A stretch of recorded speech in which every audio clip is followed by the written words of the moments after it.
Jembatan Sembayat yang menjadi penghubung Kecamatan Bungah dan Manyar kembali menjadi sorotan, khususnya warga Gresik, sejak digunakan sebagai arena bunuh diri oleh dua pengendara motor.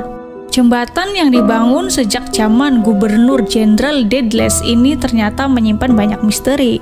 Cerita mistis yang berkembang di masyarakat sekitar itu mulai dari penampakan buaya putih sampai tempat hilangnya salah satu putri kerajaan Solo.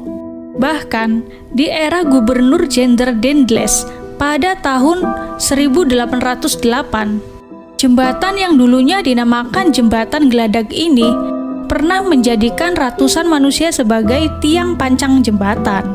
Jembatan yang di bawahnya dialiri air Bengawan Solo itu mempunyai cerita mistis nenek moyang hingga turun-temurunnya. Salah satu tokoh alumni pesantren Mambaus Solihin Suci Gresik, Muhammad Hanif, menjelaskan, terjadinya orang yang bunuh diri di Jembatan Sembayat merupakan tumbal dari kerajaan Putri Solo. Pasti ada tragedi, biasanya kalau mau musim hujan, waktunya arus deras pasti ada, seperti yang dulu yang belum ketemu. Menurutnya, ada kerajaan jin Putri Solo antara dua jembatan penghubung dua kecamatan di Kabupaten Gresik itu. Dulu kan ada jembatan lawas, sebelum adanya jembatan dua itu, dan juga ada buaya putih, ujar Hanif. Kerajaan Putri Solo berawal dari jalannya ular hitam besar yang mencari Putri Solo. Bekas jalan ular dari Solo hingga Gresik itu kemudian menjadi berbekas seperti kubangan panjang, hingga akhirnya Bengawan Solo. Ular besar dari Solo mencari Putri Solo. Bekas jalannya berbentuk bengawan.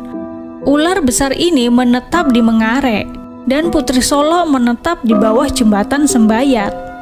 Dan bisa jadi itu tumbal untuk Putri Solo, karena ular itu wujud dari orang laki-laki. Makanya kalau ada apa-apa di Mengare aman, bahkan gak ada banjir. Meski wilayah Kecamatan Dukun kekeringan, tapi Sembayat tidak pernah. Mungkin kekeringan hanya airnya bening. Kalau ada orang hilang atau jatuh dari Jembatan Sembayat, biasanya ketemu di sebelah desa Bedanten. Setiap orang tercebur, masyarakat Sembayat menyarankan untuk pergi ke makam Boyot Sembayat untuk sebagai perantara, petunjuk, dan pertolongan. Makam itu berada di timur jembatan. Makam tersebut hingga kini dikeramatkan warga Sembayat. Selain itu, masyarakat Sembayat juga mengkeramatkan ikan mas. Jadi, bagi masyarakat sekitar, tidak boleh mengambil ikan mas di sekitar Jembatan Sembayat itu. Berdasarkan info yang beredar di masyarakat Mengare, sesuai pengakuan saksi sopir yang lewat di Jembatan Sembayat sebelum korban meloncat dan menceburkan diri ke Bengawan Solo, korban diketahui mengejar seorang perempuan berbaju putih. Cerita misteri lainnya adalah tiang pancang manusia. Kala itu, Gubernur Jenderal Deedles marah bukan main saat melihat progres pembangunan Jembatan Geladak atau Jembatan Sembayat yang tidak kunjung selesai. Kemarahannya itu diluapkan pada Bupati Sidayu kala itu. Jenderal Deedles memaksa Bupati menyerahkan ratusan warga untuk dipekerjakan secara paksa di proyek Jembatan Geladak. Lantas, manusia yang disiapkan ternyata bukan untuk bekerja membangun jembatan, namun mereka dijadikan tiang pancang untuk menahan geladak kayu jembatan yang membentang di sepanjang Bengawan Solo.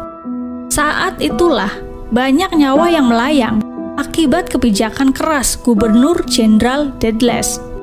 Sejak saat itu, kematian para pekerja Jembatan Geladak sering menghantui warga sekitar. Bahkan, ada penampakan pada malam tertentu diiringi dengan rintihan suara manusia menahan sakit. Sesekali, di sungai terlihat seperti ada orang tenggelam dan minta tolong.